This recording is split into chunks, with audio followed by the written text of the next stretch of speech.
오늘 세 번째 발제는 포장재 환경성 분야 KS 현황이고요. 내용이 조금 KS면은 좀 딱딱할 것 같아서 그 전에 먼저 이제 바라볼 게 지속 가능 패키징. 워낙 다양한 이슈에 대해서 말씀을 사전에 해주셨지만 다시 한번 돌아보고요. 그 내용이 실제 ISO 국제 표준 동향에 어떻게 영향을 미치고 있는지에 대해서 살펴본 이후에 IS 국제 표준을 국내 표준으로 부합한 경우도 있고 국내 상황에 적합한 걸 만들기 위해서 국내 고유 표준을 만든 그런 현황도 있습니다. 그걸 말씀드리고 아직까지 이제 개발하지 못한 어떤 이슈 또한 앞으로 어떤 향후 이슈에 대해서 마지막으로 살펴보도록 하겠습니다. 지속 가능 패키징 사례를 보시면요, 많은 사례가 있습니다. 이제 구글만 찾아봐셔도 많은 식품 업체, 글로벌 업체들이 각각 노력을 하고 있는데요. 이 패키징 자체는 아시다시피 적정한 패키징의 볼륨을 하는 게 무척 중요합니다. 과소하지도 않고 과대하지도 않고요. 하지만 가능하면 포장재의 비율을 점점 공간비를 적게 하는 게 중요한 이슈이기 때문에 이건 리듀스 볼륨 패키징 이슈가 하나고 있고요. 그리고 패키징을 과대하게 너무 두껍게 하지 않는 좀 얇게 하는 이런 이슈. 또 패키징을 하는 과정에서의 에너지를 또 너무 많이 쓰면 또 안 되겠죠. 에너지 세이빙 하는 기술. 또 실제로 이런 포장 폐기물이 실제로 발생이 적게 하거나 재활용 체계에 들어갔을 때 재사용이라든지 재활용이 원활하게 할 수 있는 이런 이슈가 있고요.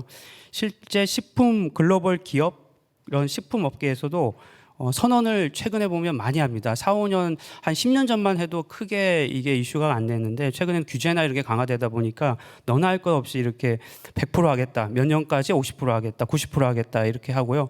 사실상은 뉴스에서 이런 내용들이 많이 있지만 과연 이걸 지킬 수 있을 것인가, 이거 서약으로 끝날 것인가 많은 이슈가 있습니다. 그 이유는 기술적인 문제가 있습니다. 단순히 이 서약만이 아니라 중간에 넘어야 할 장벽들이 많이 있기 때문에 계속 지켜봐야 할 상황입니다. 그리고 글로벌 택배랄지 이커머스 기업이 아마존조차도 일회용품을 가능하면 줄이겠다. 중간에 가능하면 포장재, 플라스틱 포장재가 아닌 패키징을 나름의 종이 포장재일지 또 리유스블 가능한 재사용 가능한 포장재를 사용하겠다고 선언을 하고 있습니다. 이런 이슈가 있고요. 저희가 그래서 지속 가능 패키징을 보면 이 서스테이너블 패키징 또는 그린 패키징이라고 하는데 이 지속 가능 패키징을 하나의 정의로 하기는 사실 쉽지 않습니다. 전문가마다 틀리고 실제 이제 바라보는 경향성도 다르고요. 하지만 이제 공통된 의견 중에 하나는 이 지속 가능성을 향상시키기 위한 정과정 평가를 해야 된다고 얘기를 하고 있거든요. 즉 하나의 요소만 하나 볼 게 아니라 제품 포장이 실제 내용물을 담고 그리고 2차 포장하고 그게 운송해가지고 실제 소비자한테 다가서고 나중에 소비자가 다 쓰면 이제 폐기하고 또 재사용하거나 재활용되는데 이 전 과정에서 환경 영향을 가능하면 줄여야 되고 생태 발자국, 물론 이산화탄소뿐만 아니라 어떤 에너지 이런 생태 발자국도 줄이는 게 지속 가능 패키징의 목표라고 볼 수 있습니다. 그러면 여기서 지속 가능성을 뭘로 볼 거냐가 이제 패키징의 이슈인데 나름 이제 찾아보면 여러 어떤 이슈도 있고 있지만 좀 간략하게 말씀드리면 디자인 측면에서 보면 처음에 나중에 만들고 나서 이거 재활용한다는 관점이 아니라 처음부터 만들 때 최적화된 이런 에코 디자인 기법으로 해야 된다라는 관점.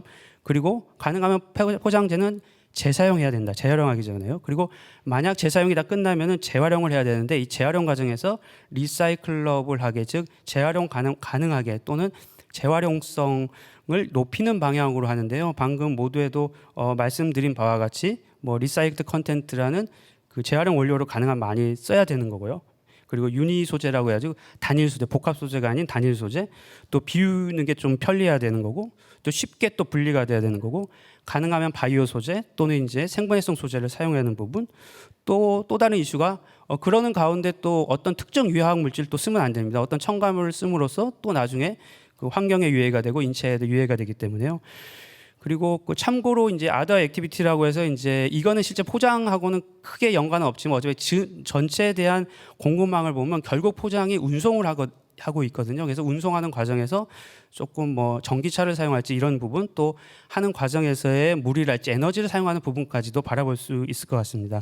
하지만 이 부분은 이번 발표에서는 언급하지 않고 점선 왼쪽에 있는 내용 위주로 말씀드리게 하겠습니다. 이런 워딩들이 어떻게 키워드들이 KS에 반영되는지 여부는 다시 한번 뒤에 언급을 해두도록 하겠습니다. 최근에 EU에서 그러니까 유럽 의회에서요 포장 및 포장 폐기물 규제가 이제 통과되고 최종 이제 최종 안건이 거의 다 나왔고 아마 이거 수정 없이 거의 다 확정될 가능성이 높은데요. 여러 가지 이슈가 있지만 우선 간단히 몇 가지 키워드만 보면 여기서 리사이클러빌리티라고 해서 결국 재활용성을 높여야 된다는 계속 주장을 하고 있습니다.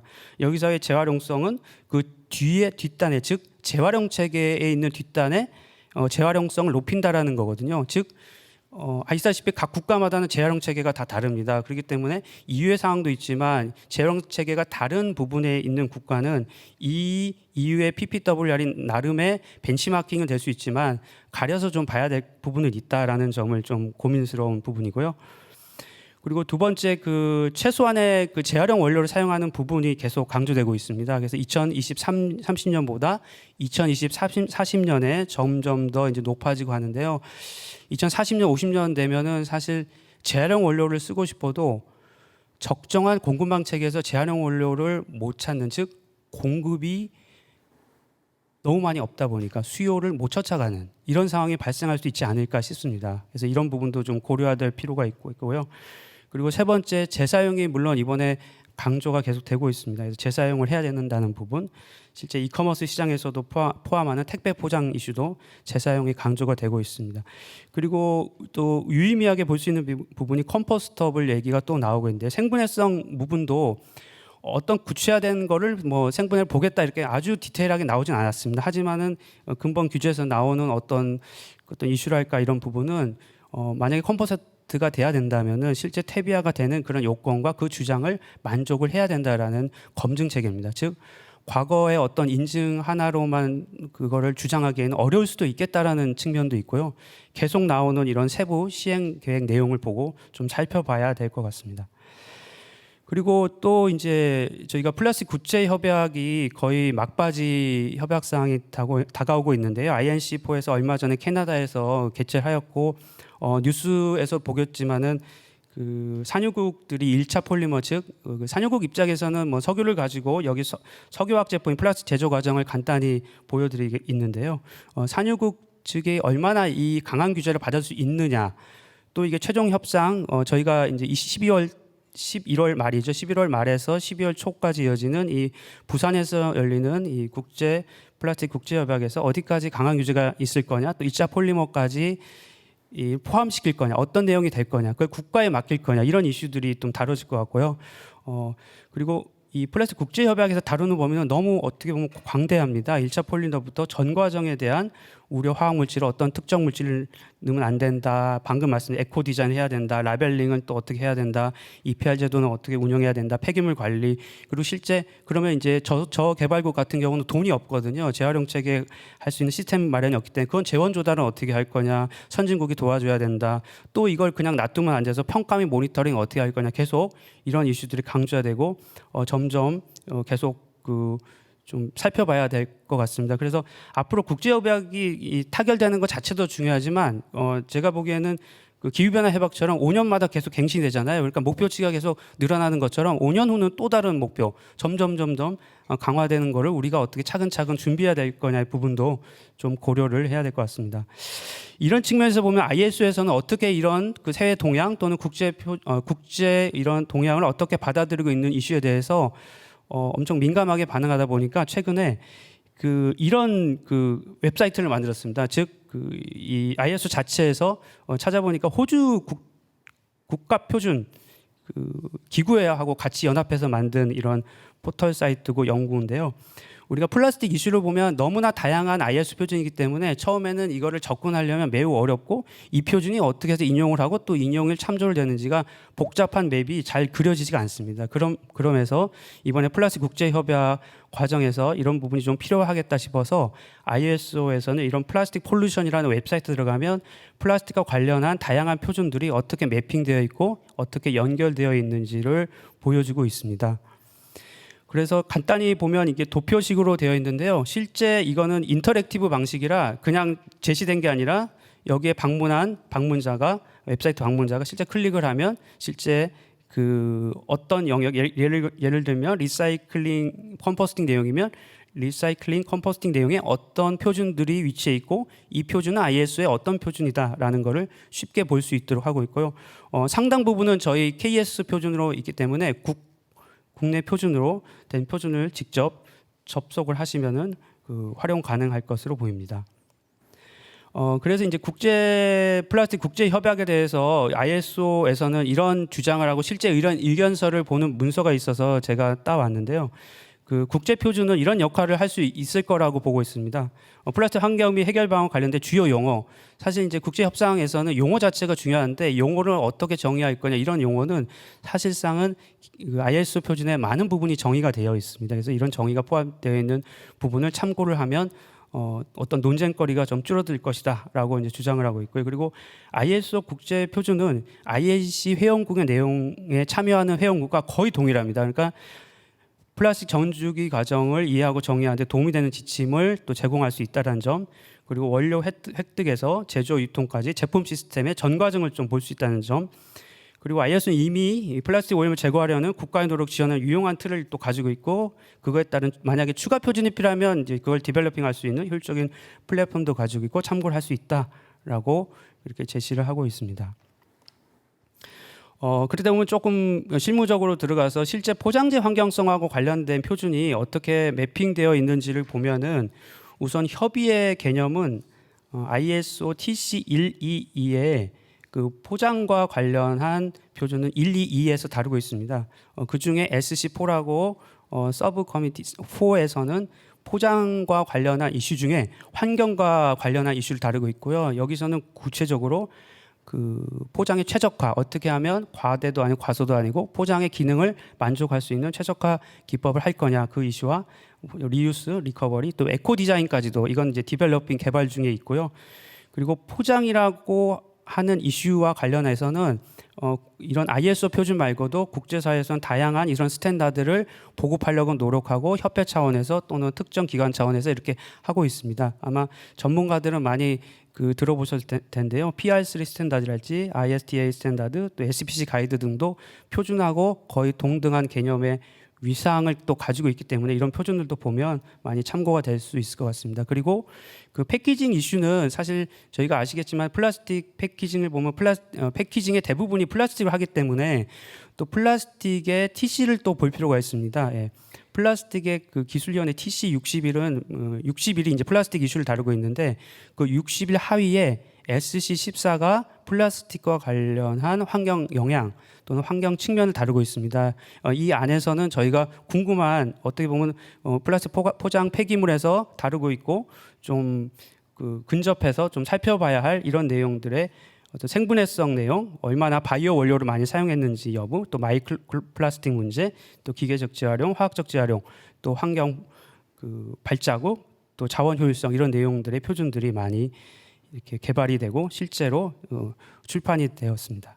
그리고 해당 표준은 사실상 원료를 보면은 ISO TC 207하고 ISO TC 308이 지금 최근에 이제 운영이 되고 있는데요. 207하고도 연관이 되어 있습니다. 그래서 조금 더 깊숙한 원료에 대한 표준을 보고 싶다 하면 이런 TC 207에 있는 라이프 사이클 어세스먼트랄지 이런 환경 라벨링, 환경 주장성 이런 내용도 한번 보시면 이게 왜 패키징에서 또는 플라스틱에서 이렇게 표준이 만들어지는지를 이해하는 데 도움이 될 것 같습니다. 포장과 환경의 SC4는 방금 말씀드린 같이 포장 중에서도 친환경 포장, 환경과 관련한 건 SC4에서 다루고 있다고 말씀드렸는데요. SC4에서는 포장 및 포장 시스템의 환경적 영향을 전주기 관점에서 고려하는 국제 표준을 개발하고 있고요. 현재 저희가 가지고 있는 국가 표준, KS로 만드는 표준 한 15종 정도가 되고 이 중에 고유 표준은 7종이고 나머지는 ISO 표준에 그대로 부합한 표준을 저희가 보유하고 있고요. 그리고 주요 내용을 보면 제품 포장의 최적화, 재사용 회수 관련 원칙과 지침 표준을 제시를 하고 있습니다. 그 외에 포장 공간비율 측정 방법과 시험 방법 표준도 다루고 있습니다. 그러면 히스토리를 조금 볼 필요가 있는데요. 이게 갑자기 생겨난 표준이 아니라 1994년부터 조금 얘기를 거슬러 올라가면 1994년도는 포장 폐기물 디렉티브라는 지침을 EU에서 발표하게 됩니다. 그때 당시는 이미 EU의 센은 이제 유럽에 관련한 이제 표준 기구인데요. 이 센 산하에 이미 포장과 포장 환경을 신설을 했었고 그 이후에 이런 포장 폐기물에 대한 이슈가 너무 강하게 이제 이슈가 되고 환경적 문제 뭐가 대두되다 보니까 2007년, 2009년도에 유럽과 아시아를 중심으로 포장과 환경 분야에 대한 국제 표준 개발이 좀 필요하겠다라는 움직임이 있어서 ISO TC SC4가 이제 신설이 됩니다. 그 위에 우리나라도 이거에 너무 이게 국제 표준화된 부분에 선제적으로 대응하기 위해서 KS가 필요해야 되겠다라는 측면에서 2008년도에 친환경 포장 및 포장재에 관한 일반 지침 KS를 제정하게 됐고요. 그 이후에 2011년도에는 그 사종에 대한 국내 표준을 제정을 하게 됩니다. 그리고 2013년도에 되면 결국 ISO 표준이 만들어지고 그렇다 보니까 기존에 있는 국내 표준과의 상치되는 부분 또 중복되는 부분이 있어서 ISO 표준이 발행되어 부합화된 KS 표준의 8종을 제정하게 되었고 이 표준들이 지금까지 이렇게 오고 있습니다. 여기 도표의 왼쪽에 보시는 바와 같이 최적화가 먼저 나오는데 포장 환경은 최적화가 가장 중요한 컨셉입니다. 아무리 뒤에 재사용하고 회수가 잘한다고 해도 최적화해서 잘만 하면 재사용 환경 부담을 줄일 수 있기 때문에 최적화를 먼저 하고 그 이후에 가능하면 바로 회수로 가지 않고 재사용을 해야 되고 그래도 이제 재사용이 끝나고 포장 기능이 종료된 분은 회수를 하는데 회수 방법을 아시다시피 물질 재활용, 에너지 회수, 유기적 재활용까지 이렇게 다양한 방식을 제시를 하고 있습니다. 그리고 플라스틱 환경 측면에서 보면 플라스틱 60일 하위에는 인바이러먼털 에스펙트라도 환경 측면과 관련한 기술위원회를 운영하고 있는데 이 아래에 환경과 관련한 여러 가지 이슈들이 논의되고 있습니다. 특히나 바이오디그레이더빌리티라는 생분해성 이슈, 바이오베이스 폴리머 문제, 또 마이크로플라스틱 그리고 재활용 문제가 있는데요. 여기서 눈여겨볼 거는 생분해성 관련 표준이 엄청나게 많은 수의 표준들이 만들어지고 개발되고 있습니다. 여러분 아시다시피 생분해 같은 경우는 세 가지 개념으로 보통 좀 이렇게 주창되고 있고 그렇게 주장이 되고 있는데요. 그 퇴비화 가능한 생분해 또는 두 번째는 그 토양 생분해 그리고 세 번째는 해양 생분해인데 그 해양 생분해가 워낙 다양한 환경이 있다 보니까 이런 표준들이 많이 되어 있어서 되어 있고요. IS 표준이 개발이 되고 있습니다. 다만 근데 아직 부합화된 표준이 많이 없다 보니까 이 부분들이 빨리빨리 국내에 필요한 부분들은 부합화가 되고 국내 표준에 접근 가능할 수 있도록 해야 되는 좀 이런 과제는 있습니다. 이거는 예시로 한번 보여드린 바고요. 실제 이런 전 포장 보면 ISO 14 표준 목록이라고 파란색으로 되어 있는 웹사이트 링크에 들어가면 그 ISO TC 61에서 하고 있는 플라스틱의 환경성 부분에 대한 그 표준 목록을 다 나와 있습니다. ISO 표준을 보고 국내 표준이 있으면 국내 표준을 하고 접근을 가능하고요. 그렇게 보시면 될 것 같습니다. 세 번째 국내 표준 개발 현황을 말씀드리겠습니다. 다양한 표준이 있지만 최근에 개발된 표준에 대해서 말씀드리겠고요. 페트병 플레이크에 대한 품질 시험 방법은 최근에도 그렇고 가장 최근에 이슈였습니다. 페트병 플레이크가 품질 좋아야지만 그 후단에 그거를 뭐 의류 산업에 쓰든 아니면 실제 바툴툴 바트는 실제 재사용 이제 페트병의 수준에 적합한 수준으로 품질이 되려면 그 고품질의 품질을 확보하기 때문에 이런 KS 표준이 필요하다라는 게 좀 그 배경이 됐고요. 그래서 페트에 대한 재활용 원료를 사용하여 제조할 때 필요한 플레이크의 품질 특성을 평가하기 위한 시험 방법을 규정을 했습니다. 아시다시피 그 시험 방법이 기존에 없었던 건 아닙니다. 이 시험 방법 ASTM과 ISO가 있었고요. 근데 이 ISO 표준 이외에 저희가 다른 나라의 사례 또 국내 사정을 감안해서 겉모양 시험이랄지 압축품 품질 등급 그 외에 다른 표준 방법도 이렇게 되어 있습니다. 그러면 이제 이런 질의가 있을 수 있습니다. ISO 표준 있는데 ISO 그냥 따르면 되지 굳이 왜 SKS를 하냐 하는데 사실 국내 사정은 국내만이 또 알기 때문에 국내 어떤 특정 이슈를 담으려면 ISO를 바꿔달라고 하면 그게 쉽게 또 변경이 안 되거든요. 저희만의 KS는 가지고 있을 필요는 있다라고 보고 있습니다. 또 생분해 수지 재질 분석법인데 보통 생분해를 분석하면 6개월 또는 뭐 길게는 1년 또 과도한 시험 비용이 드는데 생분해 수지를 쉽게 재질 확인을 할 수 있는 시험 방법을 최근에 개발했고요. 어떤 생분해 수지는 다양한 재질이 있기 때문에 하나의 시험 방법으로 하기는 사실상 어렵습니다. 그래서 이런 플로우 차트로 DSC법이랄지 파일럿시스 GC-메시법이랄지 TJ법을 복합적으로 사용해서 각각의 재질을 분석할 수 있는 방법론을 개발을 하였습니다. 하나 예시를 들면요. 그 파이로시스 GCMS라고 하면은 이제 파이로그램이라는 어떤 그래프를 얻을 수 있는데요. 이 파이로그램에서 기준되는 생분해 수지의 어떤 특정한 이런 피크가 나옵니다. 그래서 이거는 PLA구나, 이거는 PBAT구나, 이건 PBS구나, 이거는 TPS구나라고 알 수 있고요. 이런 걸 가지고 실제 쉽게 재질 분석을 가능하고 공정 관리를 할지 향후에 이제 바이어라든지 수출이라든지 이런 실제 품질 관리를 할 때 널리 이용될 걸로 이렇게 보고 있습니다. 또 포장재 자원순환성 평가 방법은 다양한 평가 방법이 있지만 하나의 자원순환성을 이루는 다양한 요소들이 어떻게 하면 그 복합적으로 이걸 주장하고 그 균형 잡히게 자원순환성을 평가할 수 있을까라는 그런 개념하에 저희가 객관적으로 평가할 수 있는 포장재의 자원순환성 평가 항목과 평가 방법, 평가 절차를 규정을 했고요. 기존에 그 나와 있는 국내에서 적용하고 있는 재질 구조 분석뿐만 아니라 어떤 빈 용기 질량 측정, 또 재활용 원료는 또 얼마나 사용했는지 이걸 종합적으로 판단할 수 있는 이런 순서도를 평가 방법을 마련을 하였습니다. 그리고 이 위에도 그 내년 또 올해 이렇게 신규 표준 개발 계획 중에 있습니다. 그 예를 들면 포장재 표면과 포장재 액체와의 접촉각이 그 중요한 이슈 중에 하나입니다. 왜냐하면은 그 표면이 빨리 이게 적절하게 비움이 완전히 돼야지만 그 후단에 재활용성이 높아지기 때문에 이런 컨택 앵글 접촉각 측정 방법도 저희가 나름 지금 준비를 하고 있고요. 그리고 실제 일체 포장 제품 내 내용물은 뭐 엄청 많은데 실제 안에 남아있는 잔유량이 많다라고 하면 사용 가능률이 또 문제가 되기 때문에 실제 얼마나 500ml, 500mg 또는 500g이라고 하면 실제 500g을 사용 가능한지 이런 실제 사용 가능률 측정 방법도 고려하고 있습니다. 그리고 그 방금 전에 환경공단에서 그 발표해 주신 그 재활용 소재와 관련한 이슈와 관련해서도 실제 제품에 사용된 재활용 소재를 이게 썼냐, 몇 프로 썼냐를 알려면 사실 추적성 관리라는 그런 특정한 기법이 필요합니다. 그래서 이런 추적성 관리 방법에 대한 이런 KS 표준도 지금 예고고시 진행 중에 있고요. 이런 부분들이 기타 이런 정책에 도움이 되기를 좀 바라는 바에 있습니다. 그리고 그 이외에도 KS 표준화 연구개발 현황으로 제품 내용물의 단위 효용당 1차 포장 환경 부하를 전 과정에서 좀 볼 수 있는 산정 방법을 좀 올해 준비하고 있고요. 내년도에 제정을 목표로 준비하고 있습니다. 이외에도 ISO 국제사회에서는 방금 전에 보여드린 좀 지나가겠습니다. 이 표준에 대한 시스템뿐만 아니라 그 다양한 표준에 대해서 좀 고려를 하고 있거든요.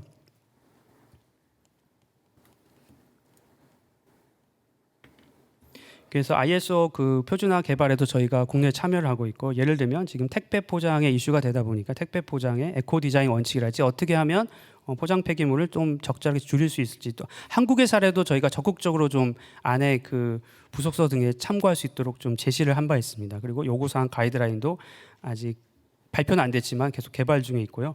그리고 ISO 18600 시리즈가 포장과 관련한 그 시리즈 표준입니다. 이 포장과 관련한 이런 포장 환경성 시리즈 표준의 친환경 포장 설계 가이드북도 좀 마련을 하고 있습니다. 향후 과제는 향후 과제도 간단히 말씀드리겠습니다. 방금 말씀드린 바와 같이 포장과 환경 이슈인 ISO 18060 시리즈가 오랫동안 이제 유지되다 보니까 사실 개정 이슈가 있습니다. 그래서 국제사회랄지 어떻게 각 국가에서 이런 규제나 정책은 계속 발전하는데 표준도 거기에 따라가야 되는 거거든요. 그래서 이런 표준의 개정 이슈를 어떻게 담아낼 거냐는 전 세계 그 표준 그 전문가들이 모여서 다시 논의를 해야 될 것 같습니다. 그리고 여러분 아시다시피 표준은 표준 자체가 아니라 인증에 많이 사용되고 라벨링에 많이 사용됩니다. 근데 일부 인증에 사용되는 게 하나인 경우도 있고 다양한 경우도 있어서 이런 정합성 문제를 어떻게 잘 풀고 소비자한테 그런 정보들이 제대로 제공할 거냐 이슈가 있고요.